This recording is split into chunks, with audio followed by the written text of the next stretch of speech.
Hello, welcome to episode 2 of Growing Knowledge. I'm Paul. I'm Peter. And I'll mostly be Ross this week. So what we've got for you are 5 evergreen shrubs. Pete's going to take you through them. We're going to try and do it at pace. And we're going to start with... Buckle up your seatbelts. This is going to be quick, guys. We've got Ilex crenata, this one. So not your conventional Ilex, as in a holly with the spiny leaves, like Aquifolium. This is a soft leaf one, a bit like a box. Very similar to a box, isn't it? And the habit of it is evergreen, it's dense. But what we're doing with it here is making it into a cloud-pruned shrub. So we're trying to emphasise pockets of foliage against a bare stem. So you're accentuating the natural form of the plant. It's a Japanese style of pruning, predominantly Japanese, of making that contrast between the bare stem and the foliage really obvious. And we propagate that through a semi-ripe cutting, is that right? That's right, Paul, yes. Semi-ripe cuttings would probably do you best with Ilex crenata. And this is what I know about it, is Ilex crenata is certainly a very good substitute for box, which is Buxus sempervirens, which is our next ident. Yes, doesn't get the definitely. problems that perhaps a box would. No, box blight, nutrient deficiencies don't seem to impact Ilex crenata, certainly not the box blight that Buxus sempervirens will get. So another evergreen shrub. This one we're trying to topiary eventually. Very formative stages at the moment. Nice compact shrub. Whenever you're trying to do anything that is emphasising a particular shape and you're looking for a solid outline, you really want dense foliage, which is what you get from box, which is why it topiaries so well. And again, wild guess at the propagation on this one? Go on, Ross. I'll take a punt. Could be semi-ripe as it's evergreen. Yeah, semi-ripe would do that one well. Lovely. On to the next then. On to the next one. Yeah, another good hedging plant, I know topiary that plant, cloud pruning. Have a go at any of these with this one. What do you think, Paul? I think that's a Lonicera nitida. Yeah, Lonicera plausible. nitida. Lonicera nitida and Lonicera pileata are two very closely related evergreen honeysuckles that both make outstanding hedges, and they can also be cloud pruned, as we're starting to do here. You can see that foliage there, the foliage up here, the bare stem lower down. The contrast between the two is what is so striking about a cloud pruned plant. You're accentuating the natural form with pockets of foliage and showing off the bare stems and their shapes and varied forms below. And will the cane structure come out eventually? It will do, I reckon, because like you say, we want it to look natural.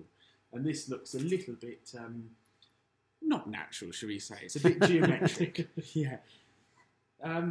Something that's really not geometric is this one. So this is Pieris forest flame. With the gnarled stems Is that Pyrrhus there. japonica for us, It could be Pieris japonica. Sometimes we drop the species when you're putting a cultivar on the end of Right. a Pieris. So it's probably a Pieris japonica. Which cultivar it is a bit debatable.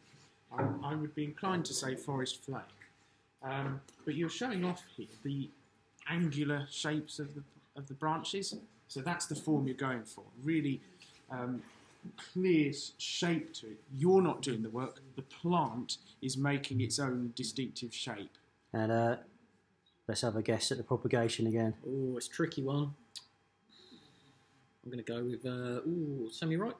Yeah, that would do it, I reckon. Semi-ripe or even softwood. Have we got the softwood? And my understanding of that as well is this is an acid-loving plant, Yes. possibly down to a neutral, but Calcifuge. calcifuge. Doesn't like calcium. Keep it on an acid soil and it'll be happiest. And you get the bright red foliage in spring and flowers will come through better. And the next one, and our final one for today, is my possibly favourite plant. He's welling up. I love it. This guy, commonly known as false holly, and you can see why from the foliage. It's very holly-like foliage on a young plant, and that's there to defend it against grazing animals. And I know that as it gets older, the top leaves become more rounded. So different type of leaf. I'll let you talk about that. Yeah, so we'll jump to the name. So the name, it's Osmanthus heterophyllus gashiki. And gashiki is the cultivar. And as Paul said, heterophyllus, that species epithet, meaning two different types of foliage. Jagged and defensive lower down, softer and more rounded higher up. And that's really quite striking. With this one, I'd be tempted to remove some of these lower bits of foliage to show off these stems and the shape of it that way, with the different stems forming a unique shape. Like the Pieris, no two of these will look the same. Lower down, these stems can be shown off quite nicely, a bit like cloud pruning. You can make a hedge of this, but with the larger foliage, doesn't have quite the same impact as a tight box hedge, for example. Right, and propagation. Come on, Ross. Oh, probably semi-ripe again. I think you're right. Yeah, semi-ripe would do these well. Hardwood cuttings, a bit hard, quite literally, on this one because it's evergreen, and evergreen plants and hardwood cuttings don't always sit very well. That's great. Thanks for that, Pete. Thank you. So join us all next time where we'll be growing knowledge. Bye. See ya.